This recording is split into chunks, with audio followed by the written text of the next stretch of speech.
Shalom, selamat pagi Bapak Ibu dan saudara-saudaraku yang dikasihi oleh Tuhan. Senang sekali hari ini saya bisa menjumpai Bapak Ibu di dalam tayangan video singkat ini. Sebelum kita bersama-sama membaca dan merenungkan firman Tuhan, terlebih dahulu kita akan tunduk kepala, kita berdoa. Mari kita berdoa.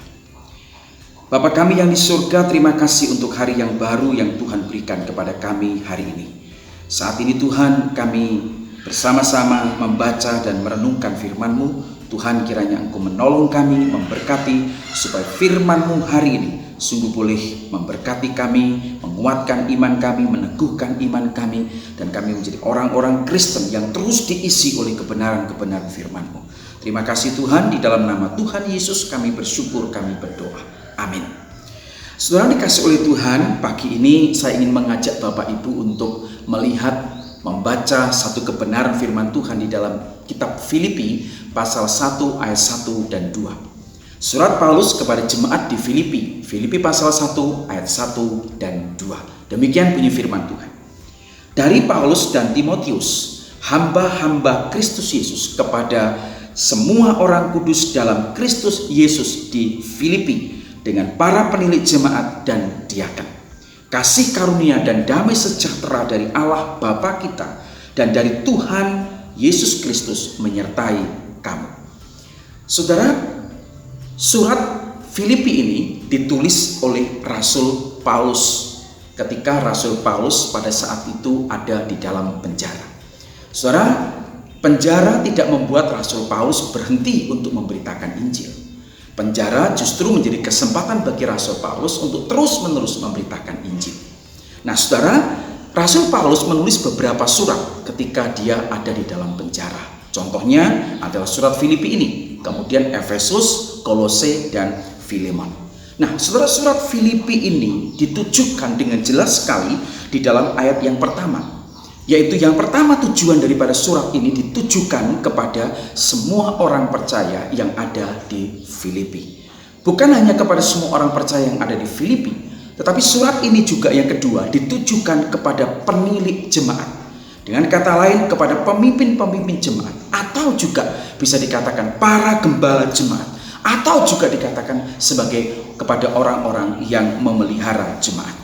Dan yang ketiga, saudara, surat ini ditujukan kepada para diaken, pembantu, pelayan Tuhan, minister, atau majelis jemaat.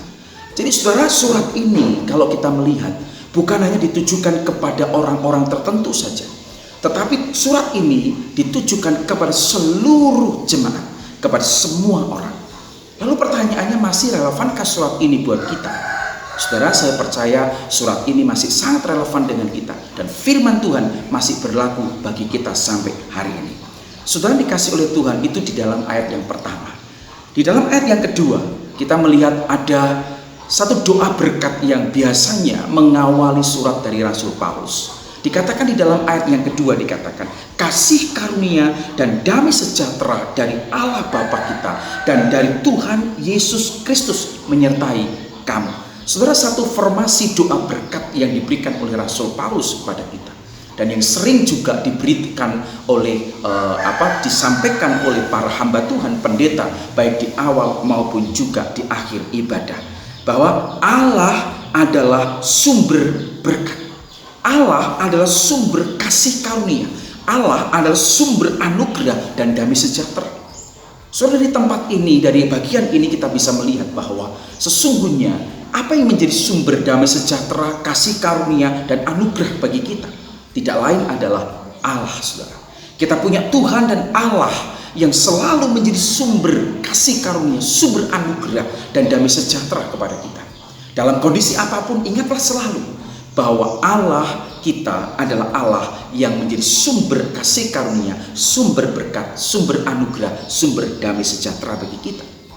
Bahkan di dalam ayat yang kedua kita bisa melihat, saudara, bahwa hidup orang percaya, hidup orang beriman senantiasa disertai oleh Tuhan.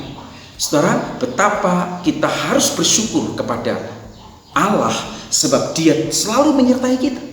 Dia selalu ada bersama dengan kita. Dalam kondisi apapun, jangan pernah takut, saudara, karena kita tidak pernah sendirian.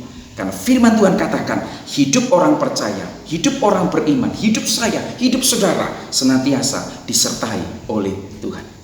Saudara, dari Filipi 1 ayat 1 sampai 2 kita bisa belajar, saudara, bagaimana Tuhan yang baik, Allah yang baik itu selalu memberikan kasih karunia, memberikan anugerah, memberikan damai sejahtera, dan memberikan kepada kita perlindungan dan selalu menyertai kita.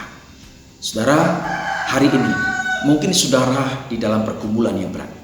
Mungkin ada banyak hal yang harus saudara selesaikan, banyak pergumulan yang saudara harus pikirkan. Saudara, mari kita ingat firman Tuhan ini, bahwa Tuhan selalu menyertai kita, bahwa Tuhan adalah sumber kasih karunia, sumber anugerah, sumber damai sejahtera. Ada sesuatu yang harus saudara pikirkan, ada sesuatu yang saudara pergumulkan, datanglah kepada Tuhan, kepada sumber kasih karunia, kepada sumber anugerah, kepada sumber damai sejahtera itu, karena Dia menyertai kita. Amin. Mari kita berdoa.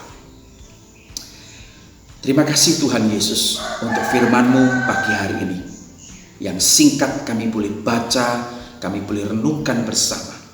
Kami bersyukur karena kami memiliki Allah dan Tuhan yang adalah sumber kasih karunia, sumber anugerah, sumber damai sejahtera.